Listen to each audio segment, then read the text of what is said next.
යාලුවනේ සුබ දවසක් වේවා කියලා හදවතින්ම ප්‍රාර්ථනා කරනවා. ඉතින් යාලුවනේ වෙනදා වගේ මදත් මේ එකතු වෙලා ඉන්නේ. මැද පෙරදිග වැඩ කරන කෙනෙක් අද වාගේ සැලරි එක ලංකාවට යවන්න බලාපොරොත්තු වෙ ඉන්නවා නම් අද ඔයාලට මොන වගේ ඩේලි රේට් එකක් ලැබෙයිද කියලා. ඉතින් අද 2026 තුන්වෙනි මාසේ 10 වෙනිදා අඟහරුවාදා දවසක්. ඉතින් වෙනදා වගේම ඉතින් කියන්න දෙයක් නැහැ. පාන්දර 3 පහු වෙලා තියෙන්නේ. පාන්දර 3:10යි. ඉතින් උදේම නැගිටලා ජිම් එකට යන්න කලින් මම ඔයාලත් එක්ක මේ වීඩියෝ එක ෂූට් කරලා මේ වීඩියෝ එකෙන් ඔයාලත් එක්ක කතා කරන්නේ. ඉතින් මං හිතුවා නිකම් මිල කියලා යනවට වඩා ඒ කියන්නේ එක්ස්චේන්ජ් වල මිල ගණන් කතා කරලා යනවට වඩා වීඩියෝ එකේ අවසානයේට ඔයාලත් එක්ක මොනවාම හරි දෙයක් කතා කරන්න. ඒ කියන්නේ මගේ ජීවිතේ දෙයක් ෂෙයා කරගන්න. මුලින් කතා කරන්නේ නැහැ ගැන හේතුව මේ වීඩියෝ එක මිල ගැන බලාගෙන එන එක්ස්චේන්ජ් රේට් ගැන බලාගෙන එන කෙනෙකුට එහෙම වුණොත් ඒක අසාධාරණයක් වෙනවා. ඉතින් ඉස්සෙල්ලාම අපි ඒ ගැන කතා කරමු.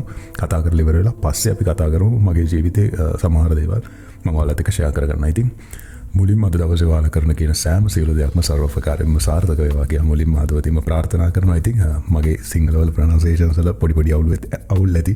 ඉතින් ඒකට මට සමා වෙන්න ඕන මුලින්ම. good morning ඔයාලා සියලුම දෙනාට. ඉතින් ඔයාලගේ රටවල් වල එක්ස්චේන්ජ් වල මිල ගණන් ගැන කතා කරන්න කලින් අපි මුලින්ම ශ්‍රී ලංකා මහ බැංකුවේ ඩොලර් එක ගැන කතා කරමු.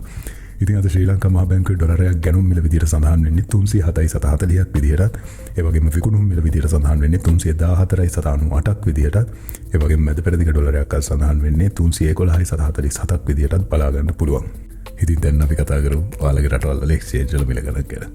ඉතින් PFC එක්ස්චේන්ජ් එකේ බහරෙන් දිනාරයක් අද සඳහන් වෙන්නේ 821.40ක් විදිහටත්.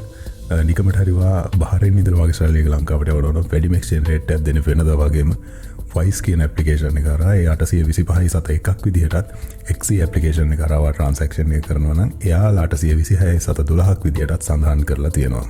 ඒ වගේම අල්ලන්සාරි එක්ස්චේන්ජ් එකේ අද ඩුබායි ඩ්‍රම් එකක් සඳහන් වෙන්නේ 84.75ක් විදිහටත්. ඩුබායි ඉඳලා වගේ සල්ලි එක ලංකාවට යවනවා නම් ඕක තමයි වැඩිම එක්ස්චේන්ජ් රේට් එකක් දෙන එක්ස්චේන්ජ් එක මට මේ වෙලාවේ දකින්න සහ හොයාගන්න ලැබුණේ. ඉතින් ඒ වගේම SNB එක්ස්චේන්ජ් එකේ අද සෞදි රියාලයක් සඳහන් වෙන්නේ 82.90ක් විදිහටත්. ඔයා නිකමට හරි සෞදි ඉඳලා වගේ සැලරි එක ලංකාවට යවන්න බලාපොරොත්තු වෙමින් ඉන්නවා නම් වයිස් කියන ඇප්ලිකේෂන් එක කරා ට්‍රාන්සැක්ෂන් එක කරොත් 82.95ක් විදිහටත්. XC ඇප්ලිකේෂන් එක කරා ට්‍රාන්සැක්ෂන් එක කරන්න බලාපොරොත්තු වෙමින් ඉන්නවා නම් 83.75ක් විදිහටත් බලා ගන්න පුළුවන්. ඒ වගේම UAE එක්ස්චේන්ජ් එකේ ජෝර්දාන් දිනාරයක් අද සඳහන් වෙන්නේ 438.46ක් විදිහටත්. නිකමට හරිවා ජෝර්දාන් ඉඳලා වගේ සැලරි එක ලංකාවට යවන්න බලාපොරොත්තු වෙමින් ඉන්නවා නම් වැඩිම එක්ස්චේන්ජ් රේට් එකක් දෙන්නේ අලවුන් එක්ස්චේන්ජ් එකේ 438.50ක් විදිහටත්. XC ඇප්ලිකේෂන් එක කරා ට්‍රාන්සැක්ෂන් එක කරනවා නම් 438.61ක් විදිහටත්. වයිස් ඇප්ලිකේෂන් එක කරා ට්‍රාන්සැක්ෂන් එක කරනවා නම් එයාලා තමයි වැඩිම ප්‍රයිස් එකක් දෙන්නේ. ඒ 439.30ක් විදිහටත් බලා ගන්න පුළුවන්. ඉතින් හැම වෙලාවෙම try කරන්න ඔන්ලයින් ඇප්ලිකේෂන්ස් පාවිච්චි කරන්න, ඔන්ලයින් ට්‍රාන්සැක්ෂන්ස් කරන්න. එතකොට ගොඩාක් වෙලාවට ඔයාලට පොඩි ලාභ තියෙයි. ඒ හින්දා ඒකට පොඩ්ඩක් try කරන්න. ඒකම අද මොඩර්න් එක්ස්චේන්ජ් එකේ ඕමාන් රියල්යක් අද සඳහන් වෙන්නේ 809.48ක් විදිහටත්. ඕමාන් වලත් මොඩර්න් එක්ස්චේන්ජ් එක හරහා ට්‍රාන්සැක්ෂන් එක කරන එක තමයි අද හොඳම කියලා තමයි මට දකින්න සහ අහන්න ලැබුණේ. ඉතින් ඒ වගේ මල් සමාන් එක්ස්චේන්ජ් එකේ අද කටාර් රියල්යක් සඳහන් වෙන්නේ 85.30ක් විදිහටත්. නිකමට හරි කටාර් ඉඳලා වගේ සැලරි එක ලංකාවට යවන්න බලාපොරොත්තු වෙමින් ඉන්නවා නම් වැඩිම එක්ස්චේන්ජ් රේට් එකක් දෙන්නේ ගල්ෆ් එක්ස්චේන්ජ් එකේ ඒ 85.60ක් විදිහටත් බලා ගන්න පුළුවන්. ඒත් එක්කම සජිල් එක්ස්චේන්ජ් එකේ කුවේට් දිනාරයක් අද සඳහන් වෙන්නේ 1012.40ක් විදිහටත්. ඒ වගේම BEC එක්ස්චේන්ජ් එකේ 10.01ක් විදිහටත්. අල්නාද එක්ස්චේන්ජ් එකේ 1011.55ක් විදිහටත්. අල්මුල් එක්ස්චේන්ජ් එකේ 1012.40ක් විදිහටත්. ඒ වගේම ලුලු එක්ස්චේන්ජ් එකේ 1012.38ක් විදිහටත්. නිකමට හරිවා වයිස් ඇප්ලිකේෂන් එක කරා වගේ ට්‍රාන්සැක්ෂන් එක කරනවා නම් 1016.1ක් විදිහටත් අද ඔයාලට බලා ගන්න පුළුවන්. ඉතින් වැඩිම එක්ස්චේන්ජ් රේට් එකක් දෙන්නේ කුවේට් ඉඳලා වගේ සැලරි එක ලංකාවට යවනවා නම් වයිස් කියන ඇප්ලිකේෂන් එක කරා තමයි.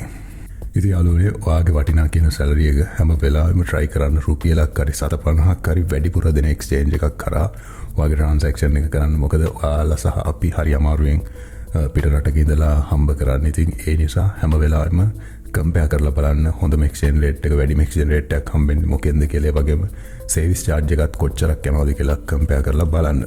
ඒ වගේම යාළුවනේ අද කුවේට් දිනාර එකක් Google රේට් එක සඳහන් වෙන්නේ 1012.55ක් විදිහටත්. ඒ වගේම යූරෝ එකක් අද සඳහන් වෙන්නේ 360.8ක් විදිහටත්. ඒ වගේම සිංගප්පූරු ඩොලරයක් අද සඳහන් වෙන්නේ 240.91ක් විදිහටත්. ඒක නම් රුපියල් 3කින් විතර වගේ වැඩි වෙලා තියෙනවා ඊට වඩා. ඒක මාර වැඩි වීමක්. ඒ වගේම ඕස්ට්‍රේලියන් ඩොලරයක් අද සඳහන් වෙන්නේ 220.30ක් විදිහටත් මැලේසියන් රින්ගිට්ටක් අද සඳහන් වෙන්නේ 78.59ක් විදිහටත් ඊශ්‍රායල් ෂේකල්ලක් අද බලා ගන්න පුළුවන් 100.41ක් විදිහටත් බලා ගන්න පුළුවන්. ඉතින් අද අපි කතා කරේ මැද පෙරදිග වැඩ කරන කෙනෙක් අද වාගේ සැලරියක ලංකාවට යවන්න බලාපොරොත්තු වෙමින් ඉන්නවා නම් අද ඔයාලට මොන වගේ ඩේලි රේට් එක ලැබෙයිද කියලා. ඉතින් මම හිතනවා මේ වීඩියෝ එක වැදගත් වෙන්නේ නැති කියලා. ඉතින් හැමදාමත් මේ වගේ වීඩියෝස් බලන්න මාව සබ්ස්ක්‍රයිබ් කරලා මාත් එක්ක එකතු වෙන්න කියලා මතක් කරනවා. ඉතින් පල්ලෙන් කමෙන්ට් එකක් දාන්න අමතක කරන්න එපා. ඉතින් දැන් අපි කතා කරමු අපේ ජීවිතය ඇතුලේ තියෙන සමහර දේවල් ගැන.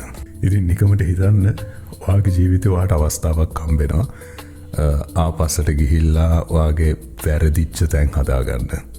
සහ ඔයාට අවස්ථාවක් හම්බුනොත් ඒ කියන්නේ කාලය හරහා ආය ආපස්සට යන්න ඔයා ගිහිල්ලා මොන වගේ දෙයක්ද මුලින්ම කරන්නේ? මම නම් මගේ ජීවිතය ඇතුලේ ඇත්තටම මට ආයේ කාලය ආපස්සට යන්න අවස්ථාවක් හම්බුණත් මම හැම වෙලාවෙම try කරන්නේ මේ වර්තමානය ඇතුලේ ජීවත් වෙන්න. මොකද මගේ ජීවිතය ඇතුලේ වර්තමානය තමයි අනාගතය නිර්මාණය කරන්න. ඉතින් ඒ නිසා මම හැම වෙලාවෙම උත්සාහ කරන්නේ මේ වර්තමානය මාව සතුටින් තියන්න. මොකද මම හැමදාම කියනවා ඔයාලට මගේ ජීවිතය ඇතුලේ මම තමයි මගේ සතුට හොයාගන්න ඕන. අපිට බෑ කාගේවත් ජීවිතයක් ඇතුලෙන් කාගේවත් කියන්නේ කවුරුත් හරහා අපිට අපේ ජීවිතේ සතුට ගන්න බෑ. අපි හැම වෙලාවෙම උත්සාහ කරන්න ඕන අපි ගාවෙන් අපේ ජීවිතය ඇතුලේ සතුට ලබා ගන්න. එතකොට අපිට මොන දේ වුණත් අවසානයේදී හරි අමුතු ශක්තිමත් හැඟීමක් දැනෙනවා. මොකද අපි නේද අපිව සතුටු කරේ. අපි නේද අපිව දරාගෙන හිටියේ කියලා. මොකද යන මිනිස්සු යනවා, එන මිනිස්සු එනවා. ඒක තමයි ලෝකේ හැටි. අපි ඉපදෙනවා, අපි මැරෙනවා. ඉතින් ওই දේවල් එක්ක මම හැම වෙලාවෙම උත්සාහ කරන්නේ මේ වර්තමානයේ මේ ජීවත් වෙන කාලය ඇතුලේ මගේ ජීවිතේ පුළුවන් තරම් උපරිම සතුටින් තියන්න. ඉතින් මම හැමදාමත් කියනවා වගේ ඊළඟ වීඩියෝ එකකින් හම්බ වෙමු. ඔයාගේ ජීවිතේත් ඔයා මේ කාලය ඇතුළ හරිම ලස්සනට සතුටින් කාලය නිර්මාණය කරගන්න. ඔයාගේ ජීවිතේ වටපිටාව නිර්මාණය කරගන්න. ඔයාට ජීවිතේ දිනන්න පුළුවන්. ජය වේවා. ආයෙ හම්බෙමු හෙට.